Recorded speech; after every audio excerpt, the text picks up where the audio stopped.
Hey, good morning everybody. Welcome back to the channel. And so a comment basically inspired me to make this video, and I just kind of wanted to dive a little bit deeper. So shout out to the commenter. You know who you are. Thanks for checking out that video, and thanks for checking out this video if you happen to watch this one too as well. But I kind of wanted to just kind of approach this as I'm seeing people, start to already do the whole thing of, oh, I don't know why they released it at this price. It should have been this, it should have been that. The shoulda, coulda, wouldas, right? We're in that phase now with the Pixel 8a since being announced. We're in the shoulda, coulda, wouldas. And, I just kind of wanted to emphasize something. So within the comment that I read, which inspired me to make this video, one of the things that was kind of pointed out about the Pixel 8a, and I know this is not that phone, this is my Pixel 6a as a placeholder because it is part of the conversation and you'll hear why. But the 8a is launching at basically $499 for the 128 gig model and then $549 for the 256 model. And some people are just like, oh, it should have been $399 and $349, right? I guess assuming people were thinking that $349 for the 128 gig and $399 for the 256 gig.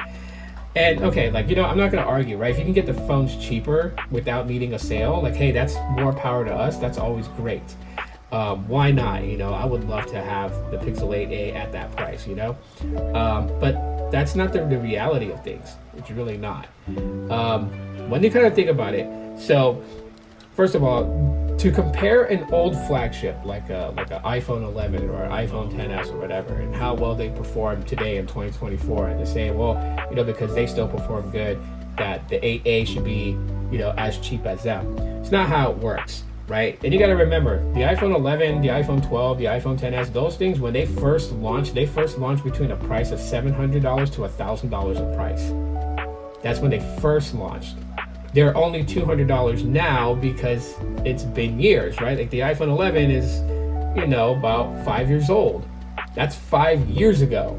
So of course you're going to find them for like $200 or, $250, depending on storage capacity and how well it's been maintained. So to say that the 8a should be the price that's that's not happening. I can understand if they were still charging you like $499 for the Pixel 8a and it's been 5 years ago since it was released, then I can see the argument there, and I'm like, I'll definitely agree with that.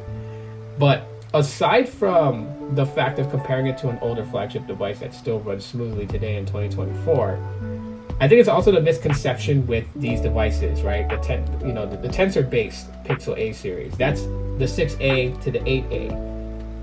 There's a confusion that I really kind of want to clear up, and this is where my logical side is going to come out right now. So if you look at the Pixel 3a, the 4a, the 4a 5G, and the 5a, right? What do they all have in common? They all are using a mid-range chip from Qualcomm. With the 3a, when it first launched, it was using the Snapdragon 670, the 4a Snapdragon 701G, the 4a 5G, and the 5a both using the Snapdragon 765G, right? The 700 series chips are like mid-range chips from Qualcomm, right? The 800 series is where the flagship devices out there are using. And so when you look at the Pixel 3a to the 5a, those are all mid-range chips. So therefore, they are budget mid-range devices because those chips are made to be able to, power the device, but not for the, super power user, right? You wouldn't get the best experience out of those for a super power user. You would get it if you were just subtle with your phone. So those are actual budget mid-range.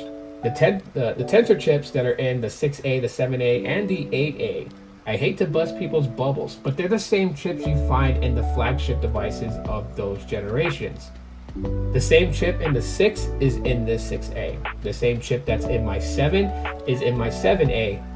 The same chip that's in the Pixel 8 is in the 8a. So therefore, these are budget flagships. They are flagship devices. You get almost everything the same when it compares this to its flagship counterpart. Everything, like the 6a here, the only difference between this and my Pixel 6 is that this has the Sony IMX363 12.2 megapixel camera, and my Pixel 6 has the Samsung GN01 50 megapixel camera sensor. That's the difference. And that this is plastic build with aluminum side, and my Pixel 6 is glass and metal. That's it. And then the cosmetic thing is the size. Smaller form factor, Pixel 6 bigger. That's it. And the same goes with the 7A and the 7, and the same goes with the 8A and the 8. Very minor differences, but the overall user experience, the overall power of the processor is the same across the board. The 8A, the 8, and the 8 Pro will have the same processing power. The same with the 7A, the 7, and the 7 Pro, and the 6A, the 6, and the 6 Pro.